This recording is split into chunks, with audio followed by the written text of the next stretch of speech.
Hey, how's it going? Kyrik here, welcome back to a new tutorial. Today I'll be teaching you how I did the Patreon color explosions inside of Houdini using vellum grains. The files for this project will be up on Patreon, so if you want to go and grab it for yourself or get the final file, it's going to be there available on my Patreon. Link is going to be in the description.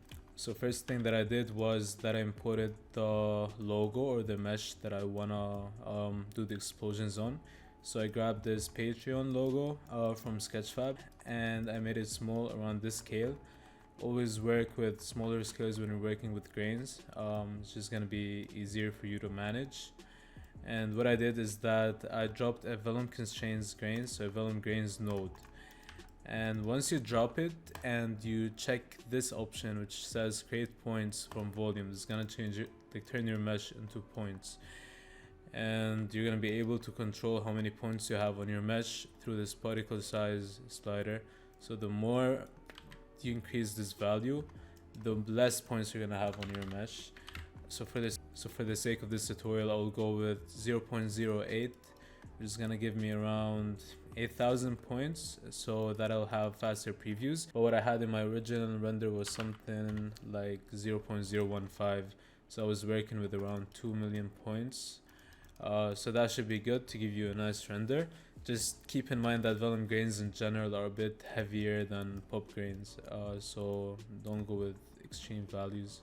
Now you're gonna add a vellum constraints node and you're gonna change the type to glue, and then you're gonna check the cluster attribute, up the minimum, max, and the max search points, plus increase the constraints per point, and that should be enough. And then you can also plug in your collisions, because we have our points, but we need to move them by a collision or by a force.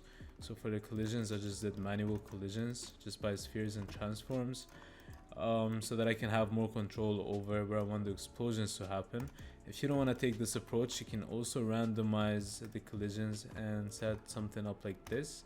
So you can just scatter some spheres on a using a scatter sub and a copy to points, and just plug them into a vellum solver and add wind on the inside. It's just gonna give you random collisions that you can use on the mesh if you want, but I didn't go with that approach. I went with manual collisions. And after that, you're gonna plug it into a vellum solver. Timescale that I set was 0.1 to go for that slow motion look. Substeps, you usually want to set them around 5 or 6 on your final simulations, especially if you have a lot of points. This is just to avoid stuff as jittering or weird artifacts that could happen in the simulation. So set them to around 5, and then you can up the constraint iterations and the collision passes. Another thing is that I turned off the gravity. It's usually set to -9.8. I set it to 0. In the advanced tab, go to grain collisions and you can mess with the repulsion and the attraction weight. So for the repulsion weight, if you up it, it's gonna basically make the points push away from each other. So if you go with a bigger value at 6, as you can see, it just pushes the entire thing away and it breaks off. But just keep it as a default. If you set the attraction weight to 0, it's gonna break the bond in between the particles and they won't stick to each other anymore. But if you up it, it's gonna do the opposite, where the particles will stick to each other way more, and they will clump like this. But a good value that I found would be around 0.2 to 0.3. And after that, you're gonna cache the simulation. You're gonna drop a file cache node and cache it. Just make sure that you have everything in check before you cache. You can take this effect a further step by computing the velocity and using it later in shading. How you're gonna do that is after the file cache node, after you cache out the simulation, you're gonna drop a point velocity node, and then you're gonna be able to compute the velocity and add a speed attribute. So by checking the calculate speed, you're gonna add a speed attribute, and what this does is if you go and click and visualize it, so the points are gonna change in color depending on movement and depending on velocity.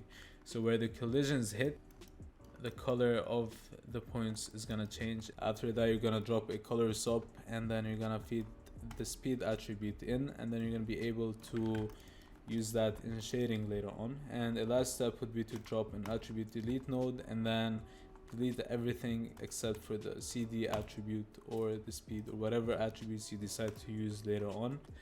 And that's pretty much it for the tutorial. If you liked it, make sure to like and subscribe, and if you want to support the channel, go on Patreon. And that's pretty much it. I'll see you in the next tutorial.